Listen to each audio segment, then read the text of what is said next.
लोजपा रामविलास के प्रदेश महासचिव कमलेश शर्मा के बेटे की बीते दिनों हुई असमय मृत्यु की सूचना पर पार्टी सुप्रीमो चिराग पासवान सोमवार की रात गया पहुंचे।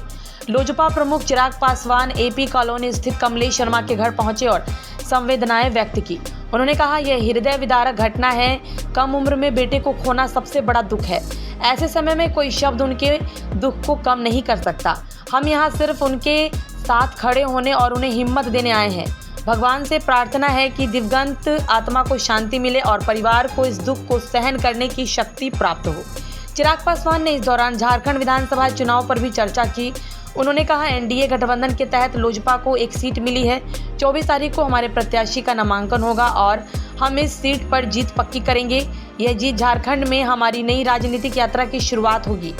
एनआरसी के मुद्दे पर चिराग ने स्पष्ट किया, गिरिराज सिंह की यात्रा उनकी व्यक्तिगत सोच का हिस्सा है। एनआरसी से देश के वैध नागरिकों को डरने की कोई ज़रूरत नहीं है। यह कदम केवल उन लोगों के खिलाफ है जो अवैध तरीके से भारत में रह रहे हैं। जम्मू कश्मीर में हुए हालिया आतंकी हमले को लेकर उन्होंने कहा, यह घटना बेहद दुर्भाग्यपूर्ण है, लेकिन राज्य की जिम्मेदारी है कि वह इसे रोकने के उपाय करे। केंद्र सरकार घटना की गहन जांच कर रही है। अंत में उन्होंने विश्वास जताया कि झारखंड और बिहार के उपचुनाव में एनडीए की बड़ी जीत होगी। झारखंड में एनडीए की सरकार बननी तय है और बिहार में भी उपचुनाव की सभी 4 सीटों पर एनडीए गठबंधन जीत हासिल करेगा। आज एक बहुत ही दुखद घटना जो लोजपा के परिवार में घटी। पार्टी के हमारे मजबूत साथी, पार्टी के हमारे उपाध्यक्ष कमलेश जी के परिवार में जिस तरीके से इतनी हृदय विदारक घटना घटी है, उनके सुपुत्र इतनी कम उम्र में जिस तरीके से हम सबको छोड़ कर गए, मैं मानता हूँ शायद कोई शब्द उनके इस दुख को कम नहीं कर सकता। और ऐसे में से परिवार वालों के साथ खड़े होकर सिर्फ एक हिम्मत बांधने के प्रयास के साथ आज यहाँ आया हूँ।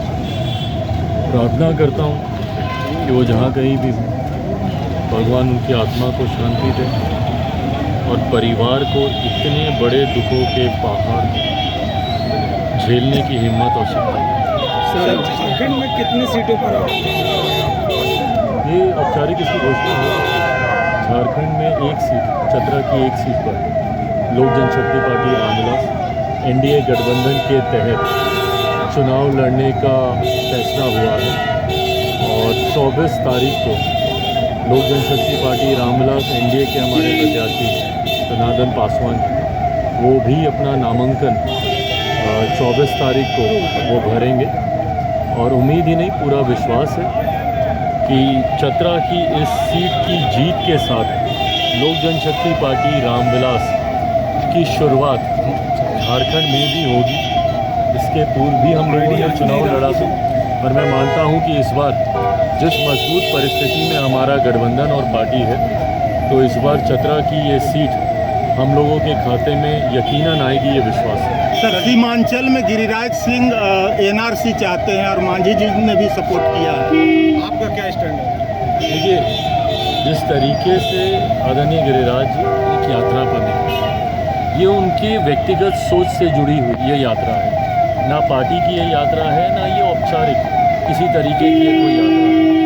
ऐसे में मैं मानता हूँ कि वो अपनी सोच को धरातल पर उतार रहे। हर विषय पर हम लोग जवाब दें, ये ज़रूरी नहीं है। बट हाँ, जहाँ तक रही बात आपने एनआरसी को लेकर आपने पूछा, ये एक ऐसा विषय है जहाँ पे घुसपैठिए जो अवैध तरीके से रहने का काम कर रहे हैं या जो नागरिकता जिनको देनी चाहिए शरणार्थियों के तौर पर औपचारिक तौर पर, ये उससे जुड़ा हुआ विषय है। इससे किसी को भयभीत होने की ज़रूरत नहीं है अगर कभी इस तरीके का विषय सामने आता है। जम्मू कश्मीर में जो आतंकी हमला हुआ था उसमें लश्कर तौबा ने दुर्भाग्यपूर्ण है।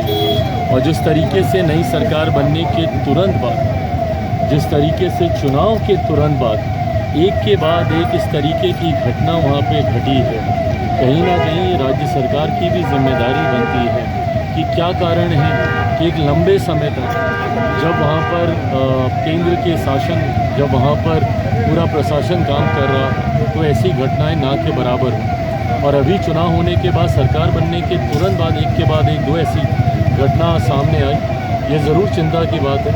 केंद्र सरकार पूरी तरीके से इसकी जांच में लगी है, पर वहीं राज्य सरकार को भी ये जिम्मेदारी लेनी होगी कि क्या कारण है कि ऐसी घटनाएं पुनः वहाँ पर शुरू हुई। सर लास्ट चुनाव है, चुनाव में क्या एनडीए का होगा सर लास्ट चुनाव और बिहार में उपचुनाव है, झारखंड में चुनाव जो है उसमें एनडीए का क्या रहेगा? देखिए, ये बात तो तय है कि झारखंड में एनडीए की सरकार बनने जा रही है और बिहार में भी 4 सीटों पे उपचुनाव होने वाले हैं, उसमें भी एनडीए के प्रत्याशियों की जीत सुनिश्चित है। जिस तरीके से आज की तारीख में प्रधानमंत्री जी के नेतृत्व में हरियाणा जैसा राज्य देख लीजिए, जहाँ पे लोग एक तरफा मान रहे थे कि विपक्ष की सरकार बनेगी, वहाँ पर जिस प्रचंड बहुमत के साथ भाजपा ने सरकार बनाई, ये प्रधानमंत्री जी के प्रति लोगों के विश्वास को दर्शाता है। बिहार का मैं जिक्र करूँ, डबल इंजन की सरकार, प्रधानमंत्री जी का नेतृत्व, प्रधानमंत्री जी का मार्गदर्शन और मुख्यमंत्री जी का नेतृत्व हमारे गठबंधन को वो मजबूती देता है, जिसकी वजह से 4 की 4 सीटें बिहार में जहाँ पे उपचुनाव हो रहा है वो हम लोग जीतने जा रहे हैं। सर प्रशांत किशोर